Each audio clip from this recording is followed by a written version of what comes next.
Guys, slide.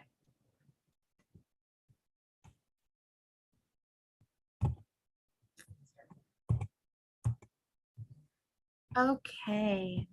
Hello. Welcome to Dan Bradbury's presentation on saving land, saving species. Welcome. Hi, everybody. Hi, everybody. Well, let me see how I can share my screen. See if I can get technology to work. It should be a green button at the bottom. Yeah. There you go. Can you see that okay? We can. Okay, excellent. Right, so what I'm going to do for kind of the next 40 minutes is talk to you about World Land Trust and our approach to conservation. So we're a UK-based charity, and we have an emphasis on saving land. So technology is letting me down. Hang on. So our mission is to help people across the world protect and restore their land to safeguard biodiversity and the climate. So, and that's the first sentence or part of that is really key to what we do. So what we do as an organization is we don't put any people from the UK into any of the projects around the world that we support.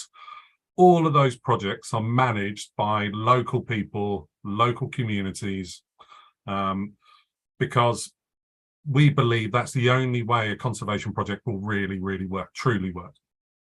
And there's lots of reasons for it, but the main one being is that they really understand those landscapes.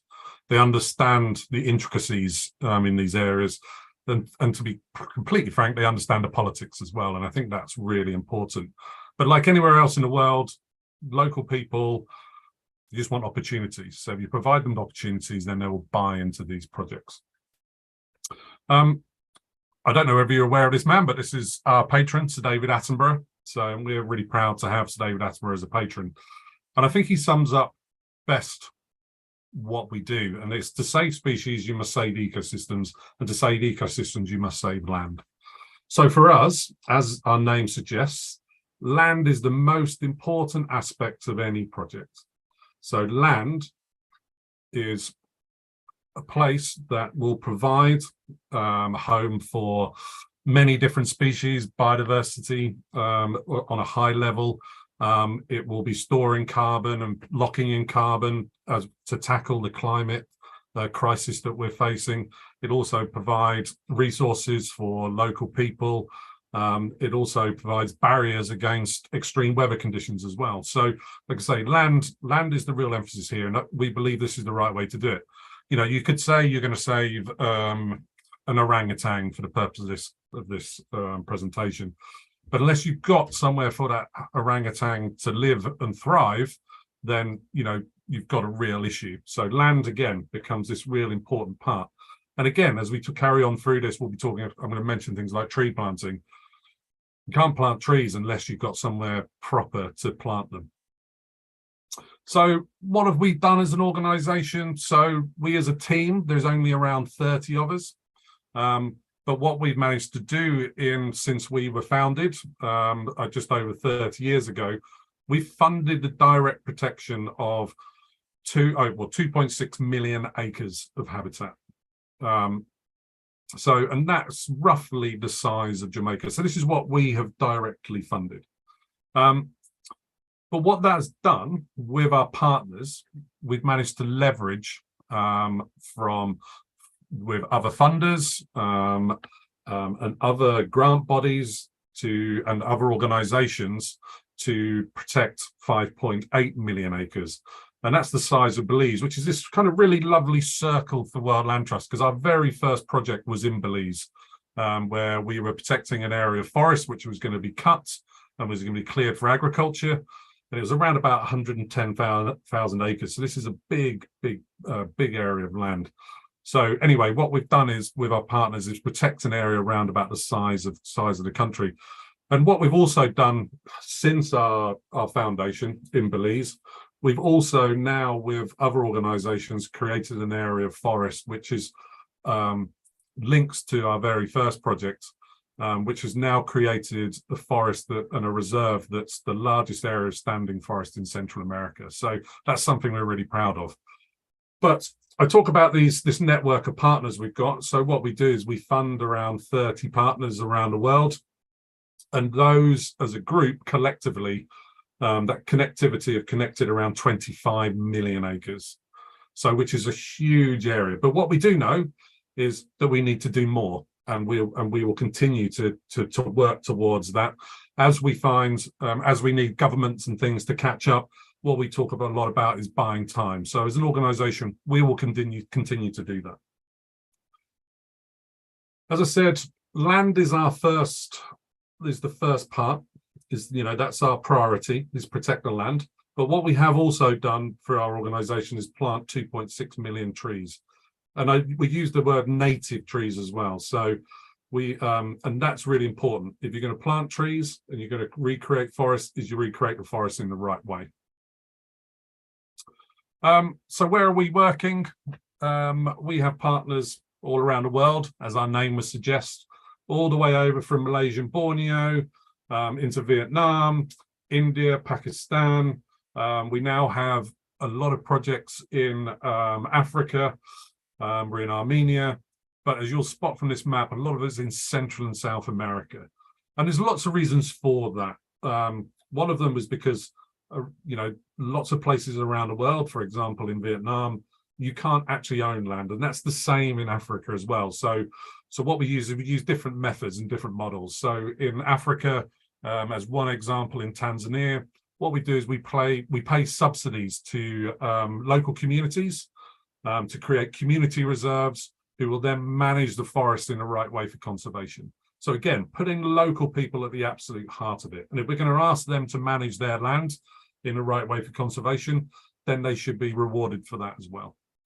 But over in Central and South America, you can buy land. And as we said, this is where part of the world where we started our work with local partners there. And the other thing around this part of the world is the deforestation rates and the threats are high as well. But also they believe around about 50% of the world's biodiversity is in this kind of northern part of South America. And we're working in some incredible places. Obviously, hopefully you can see my mouse hovering over. You'll know about the Amazon and you'll know the issues the Amazon face. But actually, the things that happen in the Amazon are happening on a grand scale elsewhere as well. So during the first lockdowns during the pandemic, there was lots in the news around the fires that are happening in the Amazon. Well, actually, in that period of time, we were seeing them in Paraguay, we were seeing them in Bolivia, we were seeing them in Mexico, Armenia. So they were all happening all around the world. And I think it's really important that the Amazon, yes, has become this really amazing flagship for conservation. But what we need to do is we need to kind of make people aware of the bigger picture as well. And actually, we've got two projects now in Brazil, in the Atlantic forest. And to give you a perspective of that, what's happened in the Atlantic forest is we've lost 93% of that forest. There's only 7% of that forest left. So this forest isn't a large area. This is fragments of forest as well. So I'm going to show you some pictures of what we've done is we've done some protection and we've done some regeneration through tree planting to see the impact that people can have.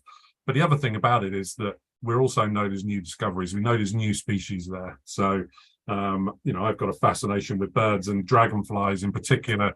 And with regards to dragonflies, I think there's over 180 different dragonflies and damselflies in this particular project. But just so you know, we're not buying this land up just anywhere. This is these green areas that have now appeared on the map. These are the world's biodiversity hotspots. These are the areas that have been identified as high in biodiversity value. And this is really, so it's really key that we are working in the right places. So, as you can see, our projects focus in those landscapes. But the other thing about it is that we know there's lots of organizations working around the world. We're quite a small organization. So what we need to do is work in these places where we can have the biggest impact we can with our funds. So what are threats? All the good stuff, as you can imagine. So you'll know what the picture is on the left. So this is palm oil. And again, this is a really complex area, and it's something that comes up regularly in conversations. So what we've done as an organization actually is we've signed up to support projects with sustainable palm oil. So instead of saying that you should ban palm oil, what we're saying, along with around about 100 other organizations, is if you're going to use palm oil, make sure it comes from a sustainable source. Because palm oil, as I said, is this complex thing. But what it is, it's really high yielding. It yields year on year and doesn't actually need that much space. The issue is, globally, we use far too much of it. So the issue actually isn't the oil, is actually the amount we consume. Because, you know, the scary thing is, if it wasn't palm oil, it could be something else, which uses 9 times the amount of resources, needs huge, even larger areas to produce the same amount of oil. Well, so what we say is, if you're going to use palm oil, make sure, or buy products with palm oil in, make sure it comes from a sustainable source and it's traceable. But ultimately, just stop buying so much of the stuff, you know, and we're all guilty of it. Going around these pictures, top right is the one that we've spoken to all of our partners. The partners have highlighted the biggest issue to them is climate change. So as you will all be aware, we're dealing with a climate crisis and a biodiversity crisis at the same time. Sometimes we forget the second part, so we talk purely about the climate crisis, but there's a biodiversity crisis as well. We're losing species at a rapid rate of knots. So this was a fire in Patagonia, in Argentina, but we also had one in Bolivia that was on a similar scale, which was around about 30 kilometers wide at its peak, and traveling at a rapid speed as it traveled through the landscape. Other things, bottom right of this picture is rosewood, really complicated, but what we know is that this was in Guatemala, that we know that actually some of the local cocaine producers actually stopped producing cocaine because they made more money from illegally extracting rosewood from the forest to ship overseas to make furniture and musical instruments. So, which is just, for me, was completely mind-blowing to hear that. Then you've got Paraguay, which is the center at the bottom. This is the Gran Chaco. We're losing around about, I think it's around about 45,000 acres, so about 45,000 football pitches every month, which is being cleared for agriculture. So, so they can either graze cattle on it, so people then can have the beef for cheap beef burgers, or to grow soya to feed the cattle, so people can have cheap beef burgers. So it's this kind of thing that it's all of these things. There's always this knock-on effect, and then there's mining, and mining's this really complex issue again. Of actually, they need to create these huge holes, quite often in the middle of rainforests, and actually only 1% of what's taken out of the ground is actually used. The rest of it is waste. So again, nothing simple. There's lots of threats happening, and ultimately, regardless of what we do, without trying to preach to anybody, not saying that I'm perfect or anybody that I know is perfect, we all add to the pressures that we're seeing. So what's our strategy? So over the next 5 years, our plan is to bring another 1 million hectares of land into conservation and connect another 2 million hectares. So that, just to put that in perspective, we feel this is so important, and it's important that we do something. That's the equivalent of what we've done in the last 30 years. So we're setting ourselves some big targets. But what we believe at the moment is, and as we know, and you'll all have heard, that we believe that we're in that most important decade to avoid catastrophic climate change. We believe that we need to do this. So we need to step up, and we need to step up what we're doing. So, so my task is to speak to people like you, make you aware of the issues that our planet faces, and then get on board with what we're doing. So what I'll do is I'm going to talk through some of the mechanisms that we have for carrying out this work, because ultimately, as you'd expect, if you want to buy land or pay subsidies, you need funding, and so this is what we do. But what we have is we have these different mechanisms for conservation. So the first one is something we've called the buy an acre scheme, and this is what we did at the very beginning. And this really ties into how we carry out conservation projects. So this is buying land and protecting land, and again, putting it into the ownership of those local communities. And actually, what's really interesting at the moment is that we can still buy land, and I only know it in British pounds, and I apologize, but for £100 an acre, we can still buy land in some of these countries. So at the moment, we have some key projects in Argentina, the captured woodlands in Kenya, the Somancura Plateau in Argentina as well. And if you've not seen the Somancura Plateau, you really need to go and have a look at some images. This place is incredible. So, and then the Atlantic forest in Brazil. But as this says, all of these projects, we only work in these places if there's actually a threat. So we're not there just buying up land in places like in your back garden, at your houses, or the local parks. This is places where there's an absolute threat and there's a biodiversity value to it. And the threats, as we've been through some of that already. But why are these places important? So for many different reasons. Again, so this picture on the right-hand side, the big picture, this is the Atlantic forest in Brazil. Incredibly rich, one of the most important biodiverse places on the planet, incredible bird life and other species. But these two little images here, so this is let me introduce you to the L. rincon stream frog and the naked Titian fish. These are found only in 5 streams on the Somancura Plateau. They are found nowhere else on the planet, so they are there. We also know there is the Somancura frog, which is found in 1 lagoon. And this is why we need to protect these places. We need to protect them for the species that we're all aware of, that are on the least concern, because at what point do they become threatened?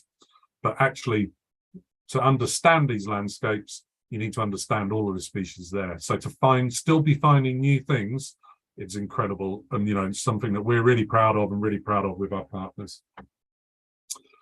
And just kind of touching again on land and why land is so important. So there was a report that was done, this one's from 2015. And actually what it says is that land acquisition and land use sector could be 50% of the short-term mitigation potential and nearly 40% of the 2030 emissions gap. So land, believe it or not, has been really undervalued in this challenge that we face with the climate crisis. There's a lot of emphasis is put on technology, and I've been asked when I've been doing presentations and talks, would World Land Trust invest in technology? Well, actually, World Land Trust invests in the originals. World Land Trust is developing or is funding the protection of trees and land that do all of these things for technology. So we will continue to do that whilst technology catches up. Technology will, and inevitably will have to play a really important part in what we do and how we tackle this. But land use, and this is the important bit in this big orange box, is landscapes can save us more than renewables, energy efficiencies, and transport combined. Which is a really big statement if you think about these are the things that we talk about and we get told a lot about. But in 2015, the UNFCCC was saying, look, protect land, manage it in the right way, and actually it will have a bigger impact than all of these things that we're being told to do all the time.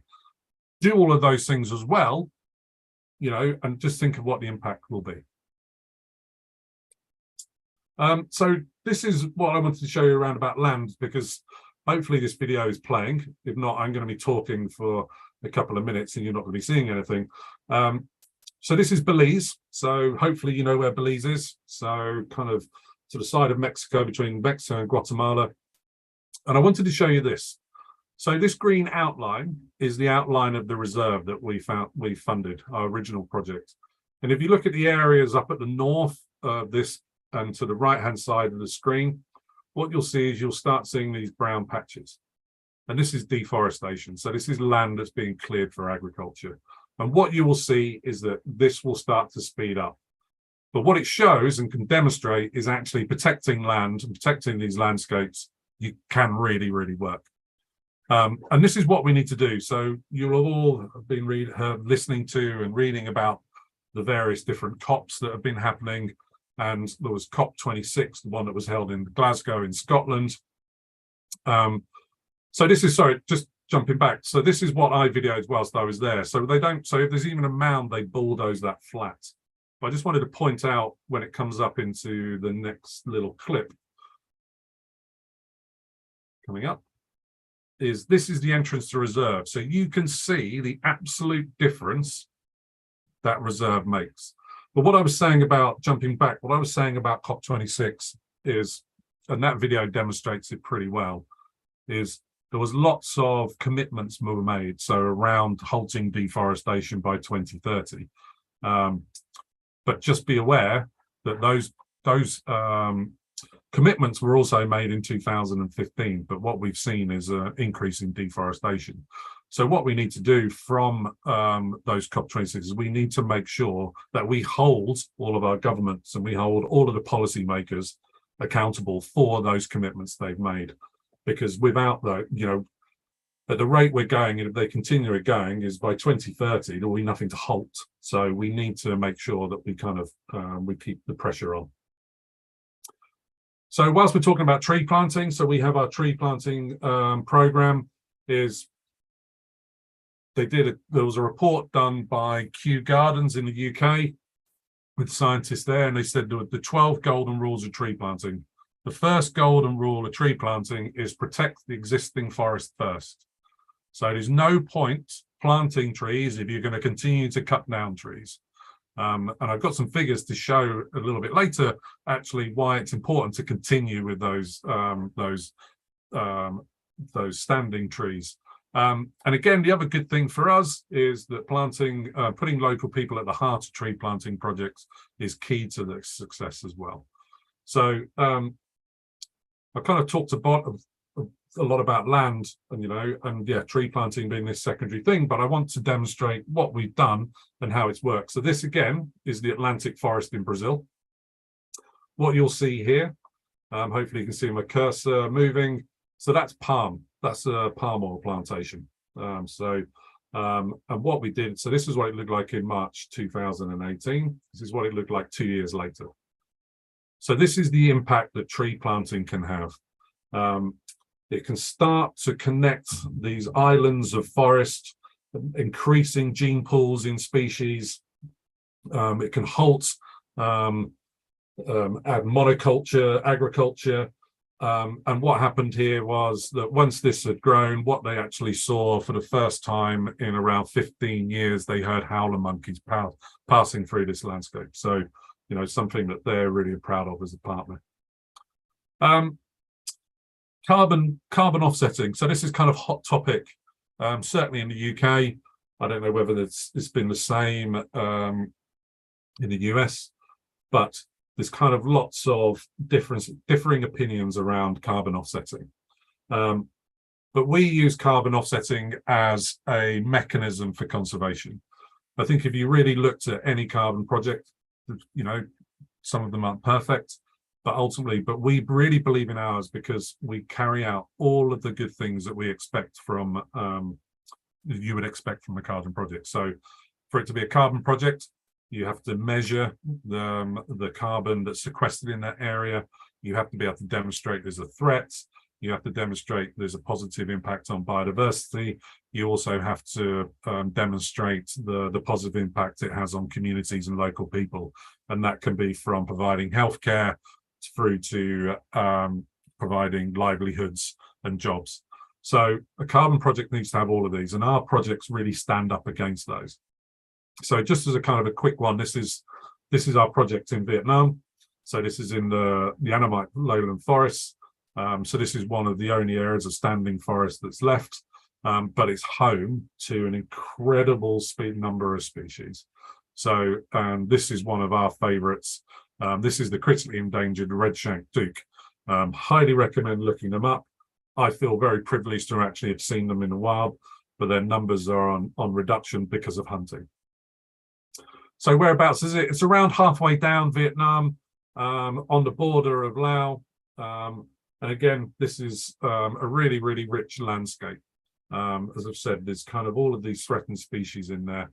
But just to put it into scale, so this is now around 52,000 acres. We believe in the next 20 years, over 20 years, to be about 1 million tons of carbon will be protected in this landscape. But importantly, remember I was talking about land and protecting land, is that we believe there's an estimate of around about 10 million trees in this one forest alone. Now, think about how long that would take to plant and establish that forest. In there's around 700 species, as I said, and up to 40 of those are threatened, endangered, or critically endangered. And it signs off on around about 9 of the UN SDGs, so the Sustainable Development Goals. So yeah, really, really important project. But just to quickly show you this, and it's more about this kind of last 3 column, or last 3 lines on both these columns. So there's a lot of talk about planting trees and the importance of planting trees, and that is true. But what we know is that actually this project in Vietnam, in the first year, it will estimate the carbon benefit will be around about 50,000 tons. Now, in a tree planting project, that's not possible because those trees aren't established and aren't ready to do that. 5 years, we're looking at 250,000 tons. Still, the trees in a tree planting project that we've looked at, those trees are still not ready to absorb carbon. 20 years of this project in Vietnam, you're looking at 1 million tons. It's around about 20 years where these trees will be established enough to have the same impact that this project would have been having 20 years prior to that. So it's just something to think about. Again, I'm not underplaying the value of tree planting. It's an incredibly important process, but we just need to protect what's there because we can have the greatest impact straight away. With any project, for it to be successful, you need to have people on the ground. So one of the other things that is key to these projects is our keepers of wild. So what we do is we fund keepers. We provide them with training. We provide our partners with funds to provide them with training to fight things like fires. They're doing the monitoring. They're the guys who are dealing with illegal loggers. These are the front line of conservation. These are the people on the ground, and the projects just do not work without them. So one of our projects we've got, and again, these are from local communities. And one of our projects, there's a guy who used to be a hunter, used to capture things, take them to market to feed his family. He realized the forest was vanishing, and this is an area he'd grown up in. And actually, he now works for the organization. Really useful because he knows all the tricks of the trade, probably knows the people are doing it, he knows what to look out for. But what he was really good at is he was really good at mimicking bird call. So now what he does, he leads guided walks. He can mimic birds. Birds come down, and instead of him capturing and taking them to market, they come down, and there's people stood behind him with big telephoto lenses who want to take photographs of these birds. So again, it's around providing those opportunities. And some of the things that these partners do, and I'm sure you will have read around the rangers and the things that in some places they're subjected to, and it'll be happening anywhere in the world. So it happens here in rural England. It'll be the same in North America. They have to deal with things that they shouldn't have to do whilst protecting wildlife and landscapes. In Venezuela, there's been people held up at gunpoint protecting the nests of chicks.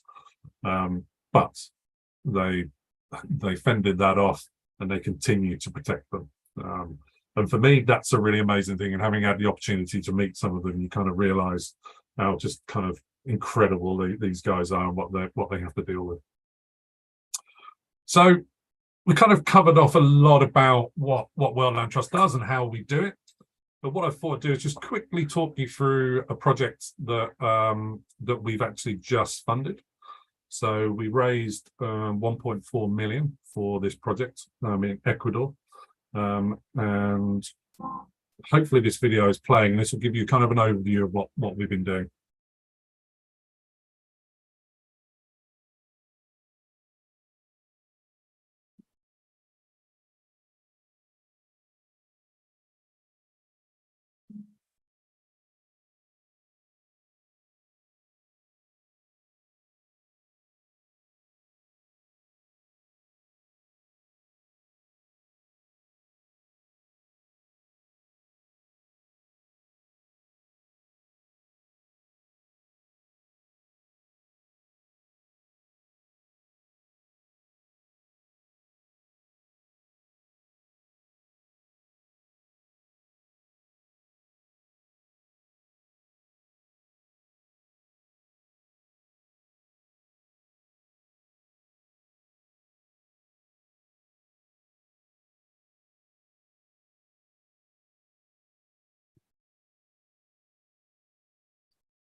So with that project, yes, it said donate today. There's absolutely no need to donate today because we've completed the funding for that project. As I said, we raised £1.4 million for that. And what we were doing is, this is a lot, the area, so this is central Ecuador. And what we were doing is we were trying to purchase this land here that's in the orange lines and these orange areas here. So this is about connectivity. This is about joining important habitats. So this is around where the northeast, or the northeastern Andes meet the southeastern Andes. There's an area, there's a corridor. This was what we funded previously. And actually what's really interesting, there is a road that runs through this area. And what we know is a lot of deforestation happens around roads. But actually this road goes through and under the mountains, actually goes under the reserve. But as it touched on in the video, is this place is incredibly rich with wildlife. So this is a transition area between the Amazon rainforest and the Andean foothills. So this is a cloud forest, this limestone outcrops. And the threats here are, again, things like agriculture, cattle pastures, electricity, roads, land speculation. All of these things are driving up the land price, and they're all increasing the threats in these areas. But again, this place is ridiculously rich with wildlife. So the partner there, Lou, has discovered a whole new genus of orchid. He's discovered up to 60 orchid species. He's discovered new species of magnolia. He's discovered new mammals there. So he found new species of rat. You know, and it's full of incredible wildlife. So things like the spectacle bear, the Highland mot, the brown howler monkey, the Andean cockle of rock, which is the orange and blackbird. Just one of these places on a planet where I would love to visit. So in this area, as I said, he's close to 100 species have been discovered in this one area. So it's kind of like I don't know what you want to call it, like a museum of just species that have evolved in this landscape like nowhere else on the planet. So, you know, you've got the black and chestnut eagle that are flying around here globally. I think there's only something like 1,500 of them, and they've got a good number of them living in this landscape. This is one of the magnolias, the big white flower. This was a discovery on one walk. He found five new species of tree in one walk in one day. Magnolia was one of them. He took the magnolia back. It was a bud, and they waited for it to open. And it opened, and there was the beetles in there, and so which was really interesting for them because it was a new species of plant or tree, but also they found out how this was being pollinated and what was doing that as well. And then you've got the glass frogs that have also been discovered there. So for us, this was a land purchase. This was one of our true land purchase projects around buying land, protecting land. And then we also funded other activities within here. But I wanted this frog, which I wanted to show you as well. This was only been named this year or at the end of last year as a new species. So this is a new species of frog in this landscape, and it's been named after Seth MacFarlane. So this is the Seth MacFarlane frog. But it took 4 years to name it. Because there's so few of them, it took 4 years to find enough samples to determine that this was absolutely a new species of frog. I'm going to leave it on that slide.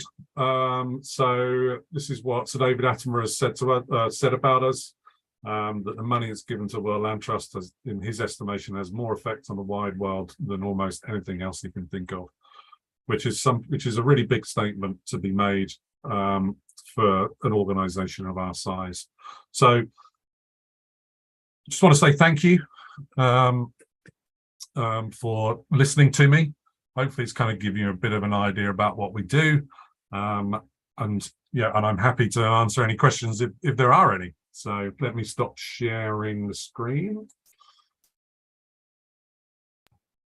Hi, yes, Hi, there are questions. there are. Okay, good. Okay, so our first one is how do, if any, inhabitants respond / react to having their land protected?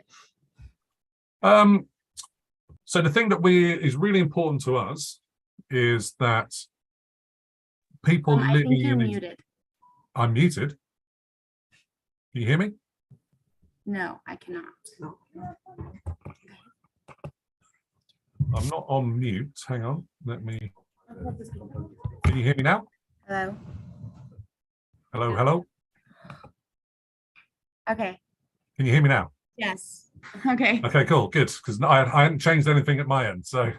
Um, so the answer to that question is that we can't do any project unless people living in those landscapes are involved or buy into it. So there is absolutely, I know there is some accusation, and accusations have been put up people's doors around land grabbing. That's not something that we do. So it's around, that's why we work with the local organizations and the local communities. So the communities are key to it. And in many project areas, we fund, as I've said, we fund projects that they manage those habitats and they're paid subsidies to manage that land in the right way for conservation. So all I can say is from our point of view, they have to be involved. So we've got projects in Peru where actually in the whole landscape, it's around about 14 or 15 different villages and communities actually all manage the land in the right way. So yeah, again, they're paid subsidies. They've agreed their own forms of taxes and things like that as well. But if those communities don't want to do it, it can't happen.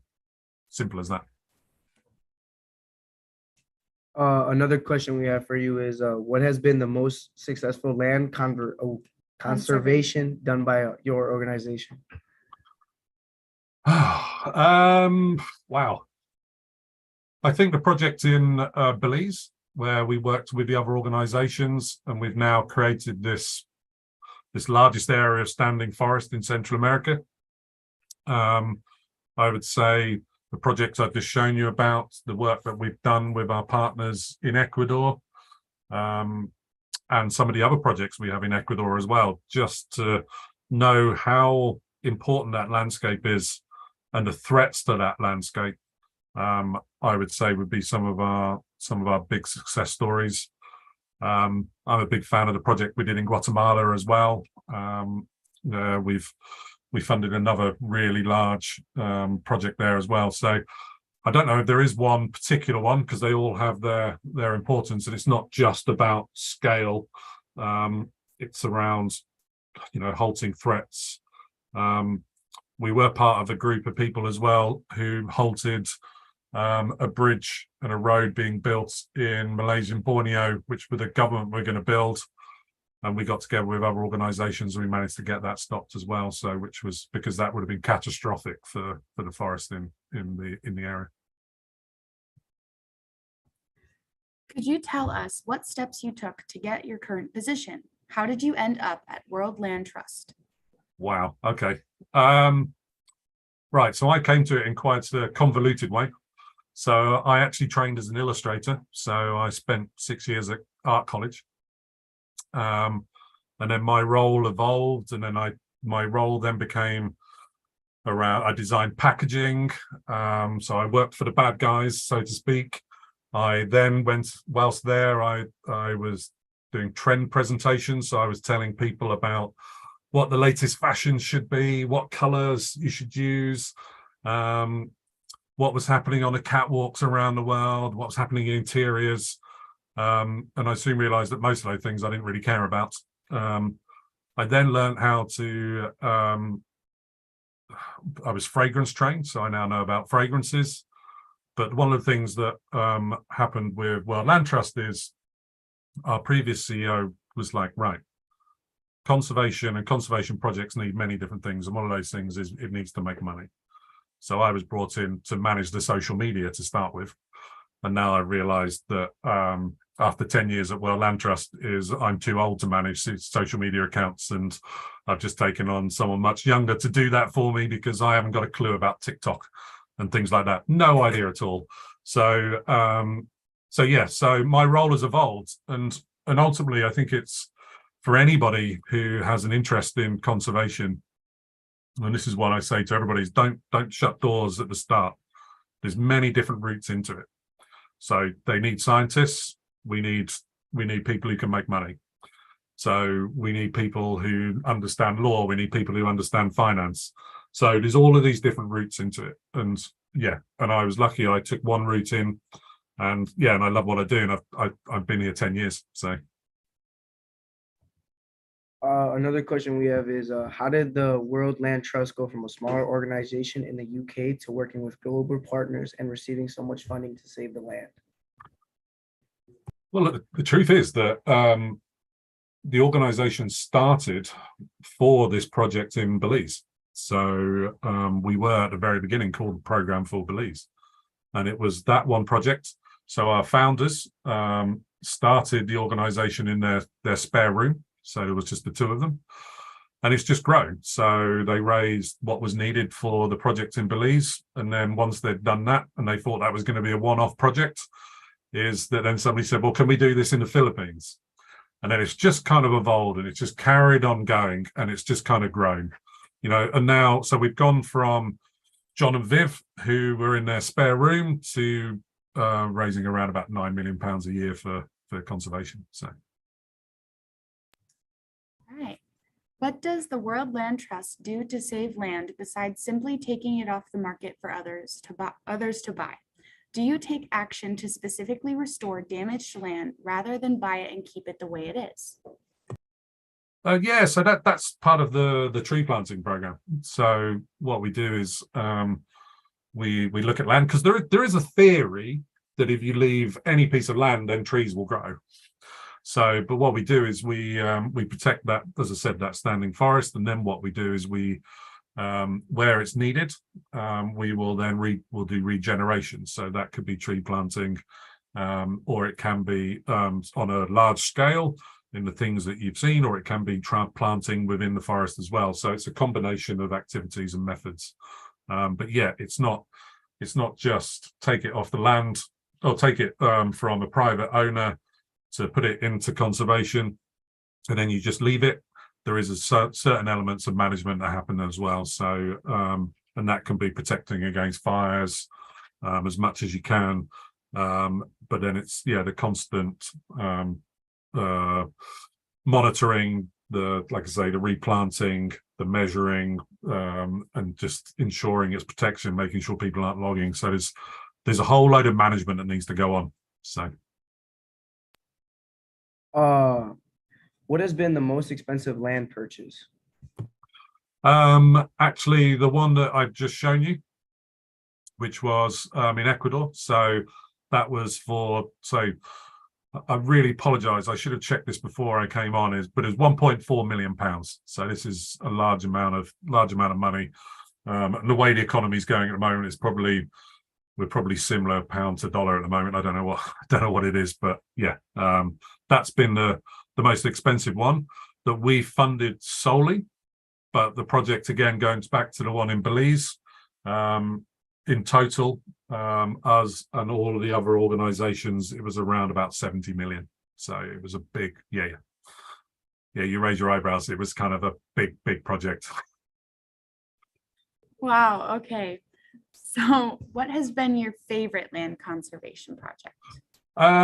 Look, I hold my hands up, and I completely fell in love with Guatemala. I don't know if any of you have been lucky enough to go there, but if you get the opportunity, go. So for me, it was for multiple reasons. So one, the landscape was incredible. The things I saw were amazing. But the particular land purchase projects that we were doing had all of these other aspects. So our partners were running women's health clinics as well. I thought I was going to come back from this particular project talking about the nearly 200 species of bird that I saw, seeing manatee, seeing kinkajou, peccaries, all of those kind of things. I thought that's what I was going to come back for, but actually it was all the other aspects that were linked to it. And these women's health clinics, I'll hold my hands up, actually reduced me to tears. I've got a young daughter, and some of the things that they were telling me about were things that I just couldn't even comprehend could happen. So actually to know that our partners are working with these remote villages and these local communities to provide support to these women in these landscapes was something that just completely blew my mind. But also combined to that, they're working with local fishermen about where to fish. They're building restaurants with communities, so then ecotourism could visit those places as well. But ultimately, I've never felt more welcome somewhere than I was in Guatemala. Like I say, for me, I'm not supposed to have projects that I like more than others, but yeah, that's the project that I've been loving. I'm lucky enough to have been twice. So yeah, if you get the opportunity to visit. That's amazing. Excuse me. Other than the main projects from your organization, do you or others have any sub projects? So all of our partners will be having other projects as well, if that's what you mean. So we fund these projects that we're funding, and I think this year we've made a commitment to 70 different projects to fund and support the funding of. But all of our partners have lots of sub projects, so they have lots of other things that are happening. It's not just about our one piece of work they're doing with World Land Trust, because they have funders from all around the world. So I don't know whether that's answered the question, or what, if that's what you meant. But yeah, all of our partners have these projects going on.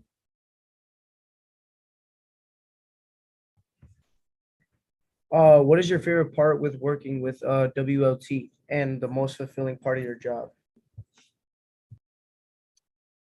So the God's honest truth is, I love things like this. I love talking to people about what we do, and what we can do, because the thing that we really want to be is, and it might not, hopefully it came across in the presentation, is, look, there's lots of things that are happening. We have got these crises happening, but what we want to be is, we want to be really optimistic. We want to be able to provide people with the opportunity to be part of the solution. We can all play a part, whether it's a very small amount of money or up to £500,000 money. We can all do something. And from our point of view is, there's like the students that at your school, they can all share the material that we're not even expecting funds. It's just spread the word about World Land Trust and what we do. We need that kind of ripple effect, because we need to do as much as we want to do, as much as we possibly can. So again, like, I know you're at a different stage in your careers and your life than someone like myself, but you're already savvy on things like social media. So just spread the word around conservation, bring it to people's attention.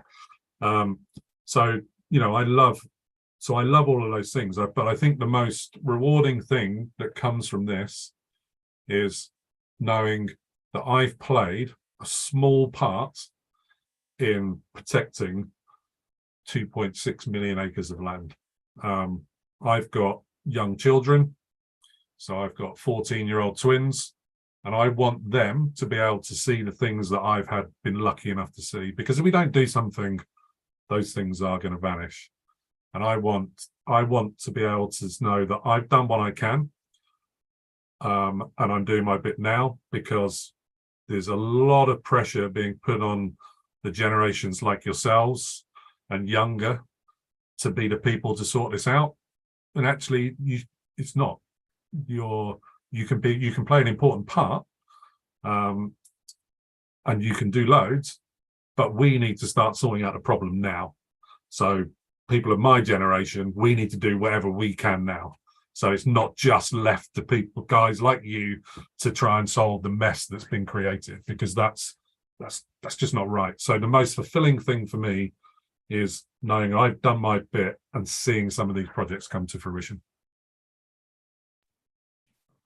So when finding somewhere to start a project, do you guys go looking for the area to start it, or do people in that area come looking for you? Quick answer is both. So there's we have this network of partners. We have a network of people who tell us about projects. We put out a call for funding, and organizations can come to us.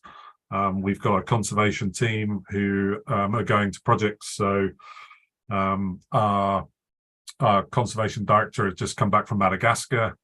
I think next week he goes out to India and Tibet. No, not Tibet. So India and Nepal. Then he comes back, and then a little bit later he goes back out to Vietnam. So it's a combination of all of those things. So some they come to us, and some we go to them. So.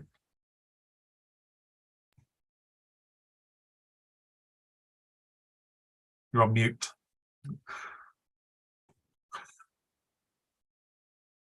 No, you're still on mute. Now you're off. There we go. Is there any big piece of land your organization plans on buying in the near future? Well, actually, yeah, we've got a new campaign starting on March 15th, which is to protect an area of forest in Madagascar. So this is, again, the deforestation rates in Madagascar are just scary. I think they've lost something like 80% of their forest cover, and a lot of that has happened in the last decade. This is home to the critically endangered. So when we talk about critically endangered, next step is extinction. The brown lemurs, white-collared lemur. There is bamboo lemur. There's all of these incredible species. But again, this is an area of land that is used by local communities. So they will still be able to take some resources out to continue with their cultural activities. But yeah, this is the next thing. So the next project. So again, what I would say is on March 15th, if you remember, have a look at the World Land Trust website, look at our social media channels. And if I could ask one thing of you guys from this talk, is share that our social media as widely as possible. Like I say, again, I'm not sitting here asking you for money. What I'm just saying is spread the word, because the wider that goes, the much better for us. And with March 15th, project in Madagascar.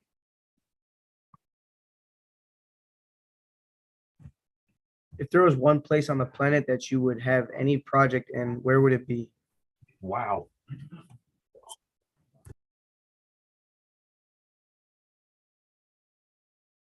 The truth is, I don't know. I'm super excited about our conservation director going to Nepal. I think that would be an incredible place to have a project. I have an interest in places like Tibet. I think that would be great. But somewhere like Mongolia would be really cool. But I can't really say what the threats are in those landscapes. But the honest truth is that doing more in places like Ecuador would be incredible, because, like I say, it's vanishing at such a rate, and we know there's some species there that are still to be discovered. I think that's super cool. But I can't really put a finger on where I'd say Madagascar was high on the list, but now we're doing it, so I'm kind of, that's exciting. Papua New Guinea would be pretty cool as well. So nice hat, by the way. All right. Do you have a goal to start a project in every country? No. The answer to that is no, because there's lots of countries where actually there is enough organizations, or there is enough funds in those countries to be dealing with the issues that they've got there. So, there's some of the threats and some of the most threatened habitats are in North America, but for an organization like World Land Trust, we're a small organization, so we need to make our funds go as widely as possible. But there's some big organizations doing some incredible things around the world, and it's not something that we need or feel like we need to be part of all of those. So we will continue to function where we are. We're always looking for new projects, but yeah, they have to fill those criteria. What are the threats, and what can our funds do? Are there any areas you are staying away from?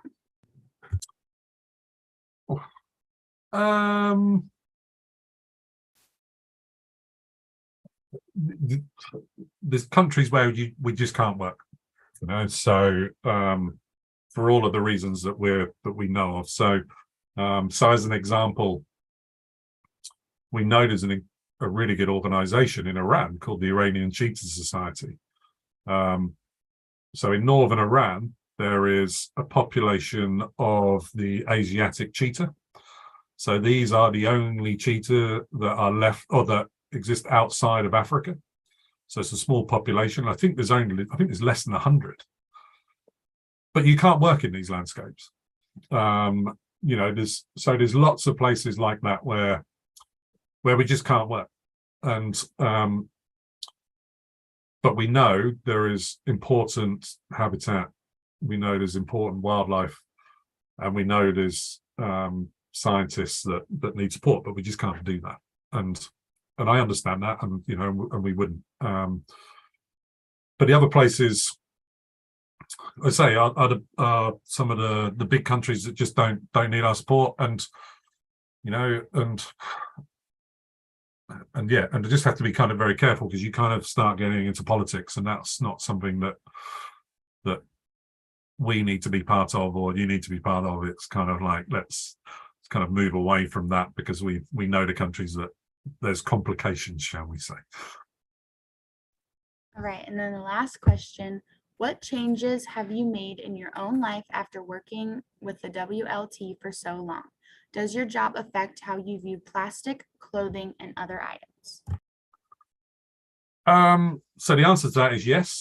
So I took so the biggest impact was I took a 50% pay cut to come and work for a conservation organization.